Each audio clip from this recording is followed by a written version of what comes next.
चंचल जी ठीक है ना, दो बातें आपने कही कि एक बात तो आपने कही कि मंदिर कोई व्यक्ति नहीं बनवाता है, राइट?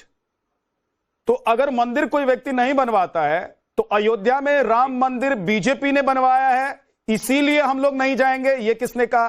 दूसरी बात आपने कहा कि 16 के बाद 17वां कोई नाम बता दीजिए बीजेपी ने कैसे जिसकी गोली लगने से मौत हो गई अयोध्या में। आज मैं एक चीज चाहता हूं चंचल यादव जी कि आज आप देश को बताइए, पूरा देश इस वक्त आपको देख रहा है कि अयोध्या में कितने कार सेवकों पर गोली चली, कितने कार सेवकों को गोली लगी, कितने कार सेवकों की मौत हुई।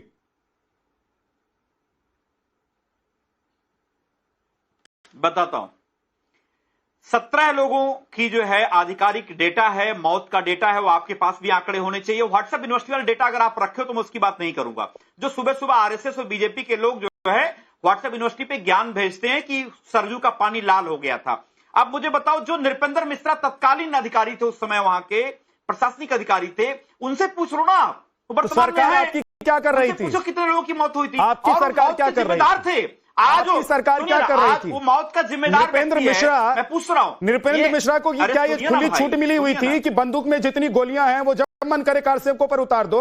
और नृपेंद्र मिश्रा ने क्या अपने मन से अगर मैं चंचल यादव जी मैं पूछ रहा हूं, मेरा काउंटर सवाल है कि अगर नृपेंद्र मिश्रा ने अपने मन से सारी गोलियां अपने बंदूक की खाली करवा दी, पुलिस की खाली करवा दी, तो आपकी सरकार उस वक्त थी, आपकी सरकार ने क्या किया?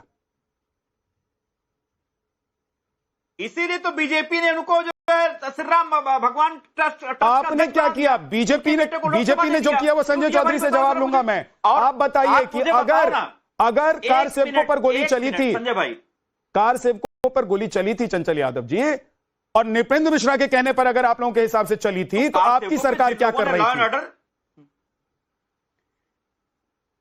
मैं जवाब देता हूं। बहुत अच्छा सवाल किया, मैं विद्यानंद भाई आपका धन्यवाद करता हूं, क्योंकि ये सवाल आपका जो प्रमुख सवाल ये है, क्योंकि आपको याद होगा जो है माननीय सर्वोच्च न्यायालय का आदेश था कि जो भी व्यक्ति मुख्यमंत्री होता है उसका जो है एक तरीके से उसका राइट है, उसका अधिकार है कि किसी भी सूरत हाल में लॉ एंड ऑर्डर मेंटेन रहे।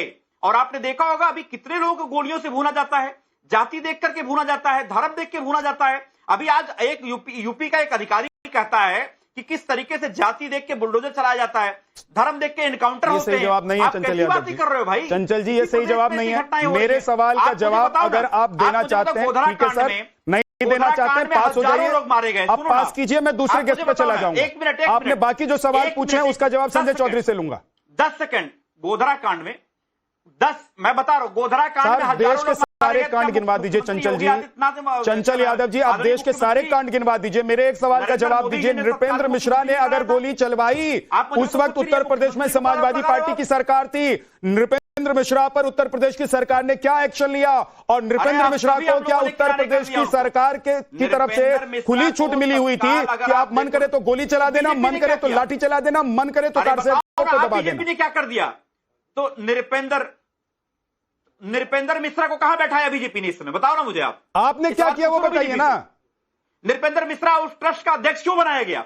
आप बताइए, आपने नृपेंद्र मिश्रा को की छूट क्यों दी हुई थी कि अपनी मर्जी से गोली चला रहे थे? पूछोगे आप उनसे सवाल नहीं पूछोगे? मैं पूछूंगा ना सर, बेटे को टिकट देने पूछ रहा हूं, नहीं पूछोगे। आपने जितने सवाल पूछे हैं सबका जवाब संजय चौधरी से लूंगा, लेकिन मैंने जो एक सवाल किया कि आप लोग नृपेंद्र मिश्रा करते रहते हैं सर। कोई भी चंचल जी, आप लोग नृपेंद्र मिश्रा करते रहते हैं। मुझे एक सवाल का जवाब आज चाहिए आपसे कि क्या आप लोगों ने नृपेंद्र मिश्रा जी को खुली छूट दी हुई थी कि जितनी मन करे उतनी गोली चलाना, खोखे खाली कर देना, और या फिर उन्होंने अपने मन से गोलियां चलवाई? तो फिर आपकी सरकार उस वक्त क्या कर रही थी? आप लोगों ने सोच रखा था कि कार सेवकों पर गोली चलेगी, हमारी सरकार कुछ नहीं करेगी, इसलिए नृपेंद्र मिश्रा को पता था कि लॉ एंड ऑर्डर को कंट्रोल करने के लिए अगर गोली चलानी है तो गोली चला दो। जवाब ले लो, बोलिए। जवाब ले लो विद्यानाथ भाई, जवाब ले लो। बहुत अच्छा सवाल किया आपने। आप ये बताओ, आपने सवाल ठीक किया कि नृपेंद्र मिश्रा को खुली छूट दी गई थी कि किसी भी सूरत हाल में लॉ एंड ऑर्डर खराब नहीं होना चाहिए, कोई हताहत नहीं होना चाहिए, लेकिन नृपेंद्र मिश्रा ने अपनी जिम्मेदारी नहीं निभाई, और जिम्मेदारी नहीं निभाई इसलिए जो है उनको तत्कालीन फिर आपकी सरकार ने उनको फिर आपकी सरकार ने उन पर इतना बड़ा एक्शन लिया कि पूरा देश देखता रह गया कि नृपेंद्र मिश्रा के खिलाफ समाजवादी पार्टी उत्तर प्रदेश प्रदेश की सरकार ने इतना बड़ा एक्शन लिया कि इसके बाद कोई दूसरा एग्जाम्पल मिलेगा नहीं। संजय चौधरी जी, भाई अगर वो राम की भक्ति में लीन हो रहे हैं तो क्या आप लोगों को अब चंचल भाई रुक जाइए थोड़ा सा, चंचल भाई अब थोड़ा सा रुक जाइए। संजय चौधरी जी, एक तो जो चंचल यादव सवाल पूछ रहे हैं उनका जवाब दीजिए, लेकिन एक सवाल मेरा भी है, मैं जोड़ देता हूं कि अगर राम भक्ति में अखिलेश यादव लीन हो रहे हैं तो आप लोगों को क्या अपना वोट बैंक खिसकने का डर सता रहा है, इसलिए आप लोग परेशान हो रहे हैं? और अगर आप लोगों को लगता है कि गोली लोगों को याद है और अखिलेश यादव को नेता नहीं चुनेंगे तो फिर इतना हंगामा क्यों? विद्यानाथ जी, दरअसल उत्तर प्रदेश की राजनीति में बहुत सारा पानी बह चुका है। लोकसभा के चुनाव के बाद विधानसभा के 10 उपचुनाव हुए थे और उन उपचुनाव में रामपुर और कुदरखी जैसी मुस्लिम बाहुल्य सीटों पर भी समाजवादी पार्टी की हार हुई थी। ये जानिए कि अब उत्तर प्रदेश का मुसलमान भी समाजवादी पार्टी को अछूत मानकर उसे किनारा कर लिया। भारतीय जनता पार्टी एक पक्ष में खड़ी है, उसकी विचारधारा स्पष्ट है, लेकिन समाजवादी पार्टी तो राम की भी विरोधी थी, राम भक्तों की भी विरोधी थी, राम जन्मभूमि की भी विरोधी थी और रामचरितमानस की भी विरोधी थी। इस सारी की विरोध करने के बाद अब समाजवादी पार्टी के साथ मुसलमान भी नहीं खड़ा है। इसलिए समाजवादी पार्टी की हालत वैसे ही हो गई है जैसे अवधेश प्रसाद की सीट पर जब समाजवादी पार्टी हारी तो अवधेश प्रसाद रोते रोते राम जन्मभूमि के दर्शन करने के लिए राम जन्मभूमि मंदिर में पहुंच गए। अब समाजवादी पार्टी की भी हालत यही हो गई है कि उसके रगों में राम, राम जन्मभूमि, राम का मंदिर और राम भक्त, रामचरितमानस, इसका विरोध समा गया है। इसीलिए समाजवादी पार्टी अब जो अखिलेश ये कहते थे कि मैं धर्म को नहीं मानता, जो अखिलेश की पत्नी बिंदी लगाना भी गवारा नहीं करती थी, जो अखिलेश की पत्नी अपनी मांग में सिंदूर भी नहीं भरा करती थी, वो मस्जिद पर जाकर सजदा कर रही है। और सजदा करने के बाद अपनी पत्नी को न्याय नहीं दिया, जिन लोगों ने अपनी एक सेकंड, लेकिन ये बात तो सच है ना, एक सेकंड चंचल जी, एक सेकंड, लेकिन एक सेकंड संजय चौधरी जी, लेकिन ये बात तो सच है ना कि अयोध्या हार गए आप लोग। शर्मनाक बात है ये। संजय चौधरी, एक सेकंड, नहीं इधर उधर फालतू की बातें नहीं प्लीज, नहीं पर्सनल नहीं चंचल जी आप वरिष्ठ प्रवक्ता है पार्टी के, आप पर्सनल होकर इस तरह के साथ वो मत कीजिए प्लीज, अच्छा नहीं लगता है चंचल जी प्लीज। मैं कह रहा हूं संजय चौधरी जी, ये बात क्या गलत है और ये बात आप लोग भूल गए कि अयोध्या तो आप लोग हारे।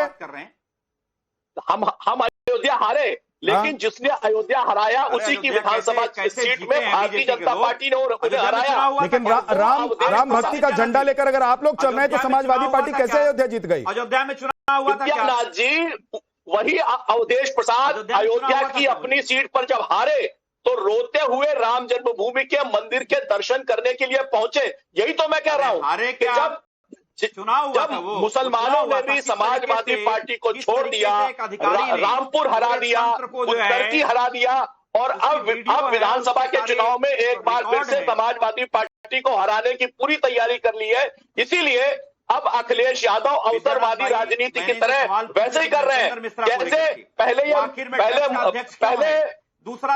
पूछा था इनसे। चंचल जी एक एक करके प्लीज रुक जाइए, उनको कंप्लीट करने दीजिए फिर बोलिएगा। चंचल भाई रुकिए ना, उनको कंप्लीट करने दीजिए फिर बोलिएगा, अगर काउंटर आप करना चाहते हैं तो रुक जाइए थोड़ा सा। सवाल कहां जवाब दे पा रहे हैं, एक सेकंड रुक जाइए ना प्लीज, बोलिए संजय। अखिलेश यादव की प्रवृत्ति है अवसरवाद, मुलायम का विरोध करते हैं, जब हार दिखती है तो मुलायम को पिता मानकर उनके पैर पर बैठ जाते हैं, शिवपाल को निकाल कर पहाड़ पर कर देते हैं, पार्टी कमजोर होती है तो शिवपाल को पार्टी में ले लेते हैं, आजम खां को तिरस्कार कर देते हैं, लेकिन जब कमजोर होते हैं तो आजम की चौखट पर पहुंच जाते हैं।